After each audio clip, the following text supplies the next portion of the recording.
I think if there's one thing that we all know, well, many royal watchers in fact know this as a matter of fact, is really that Prince Harry is just insanely jealous of his elder brother, Prince William.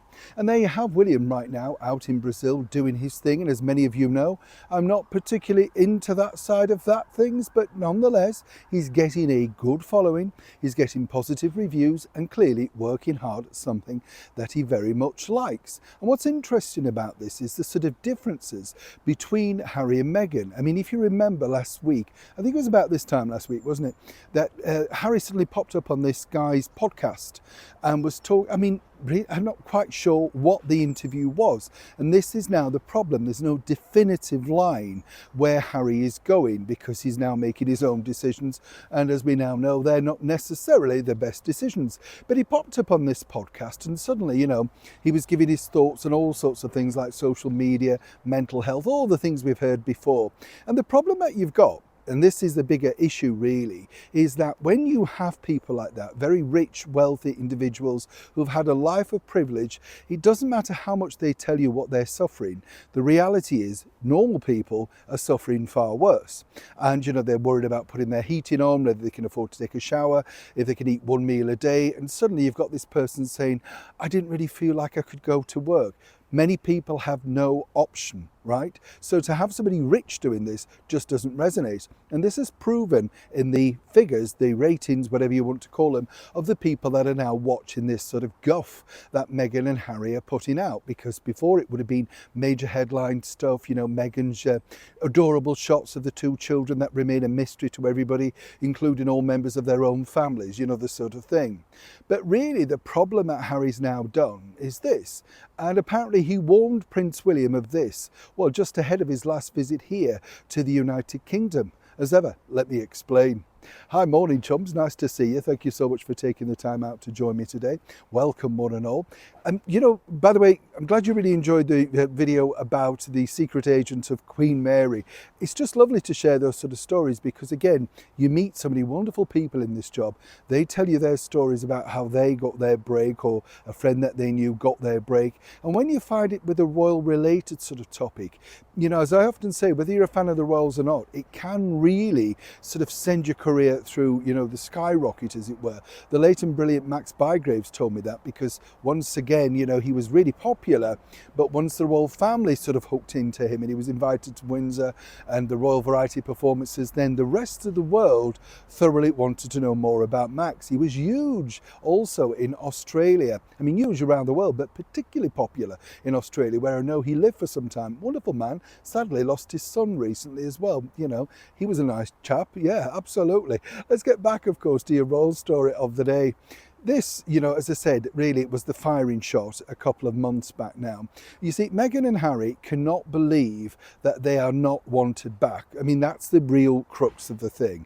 You know, Meghan's true plan when she decided to exit alongside Prince Harry was that, if you remember, you know, they hit back about life of service, incredibly rude to the late Queen Elizabeth, and basically said, you know what, we know what we're doing, we'll just show you how things should be run. Many people have forgotten, in fact, that Meghan wanted to monetize so many elements of the British monarchy. You know, she thought that things like Trooping the Colour should have an inner circle, a gold circle, perhaps even meet and greets. What next? Waving on the balcony with a selfie? You know, I mean, it's just, these was the ridiculous ideas. Now, at the time, she did have a bit of interest factor from certain people inside the monarchy, because there she was, a little bit younger, a little bit, of course, generating some interest, trying to possibly move the monarchy forward. You get the picture. But of course, Meghan has now been proven to be an absolute dud. Her ideas are useless. I mean, the latest thing on Instagram is what, she's sticking a couple of sticks of cinnamon and some old tea bag in a pot of boiling water, and then that's it. That's it. You know, it's just ridiculous. And clearly she has no idea because, you know, she's readdressing the fact that she's been dumped from Netflix. She's basically saying, and I was wondering how I could curate this, you know, to sort of get the recipes faster in a smaller bite-sized morsels. What people have been doing for like 20 years on the internet, you mean, love? You're clearly clueless. Harry fell for it, hook, line and sinker. But she forced him to go down this particular route with his elder brother. If you remember this headline, right, this one, where Harry was apparently offering to share his diary with the rest of the royals. Well, as I said to you before, what could that mean? Feeding the chickens, juggling limes at the back window? Who knows? I mean, carrying Meghan's handbag to the car. He has nothing to do all day but go through legal papers and stuff like that. There is nothing of any substance there. There lies your problem.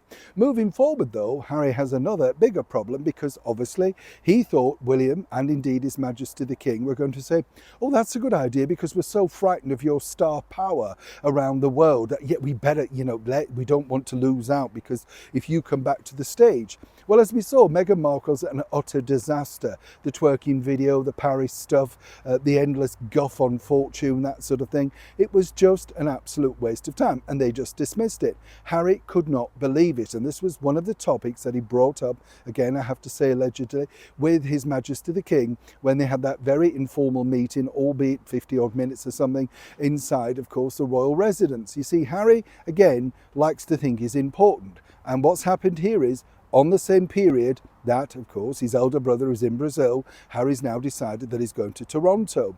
His PR team, the ones that are left of it, right, have also issued a statement basically saying that the reason why these clashes are happening is because Harry's not afforded the same royal security.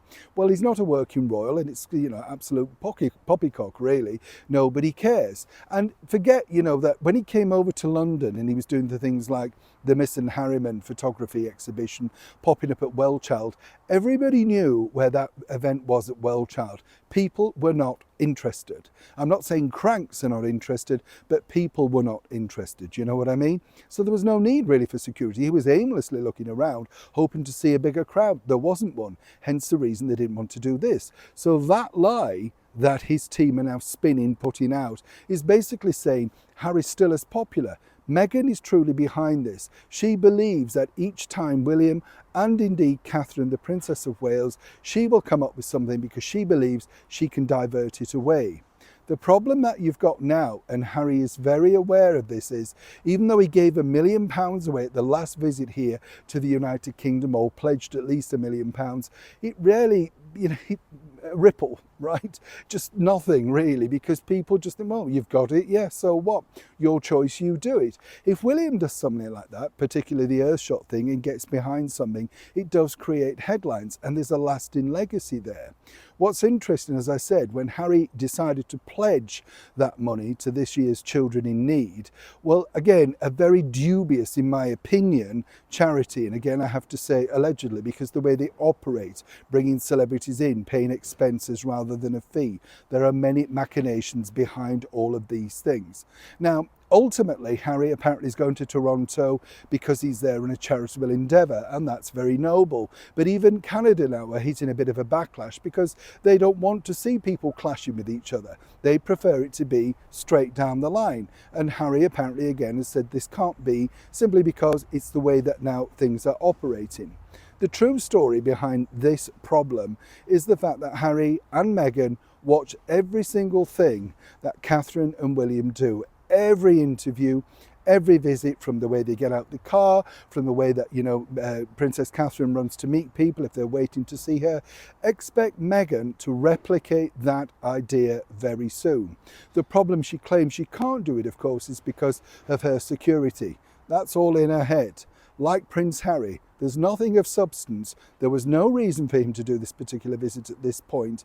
It's what he wanted to do. And many suggest he's grateful to simply get out of the house and find some kind of fan base that must have remembered him at one point and thought, actually, we wouldn't mind coming to see him. All remains to be seen, though, in the battle of the brothers, just who is still the most popular. Neil Sean, Kensington, London.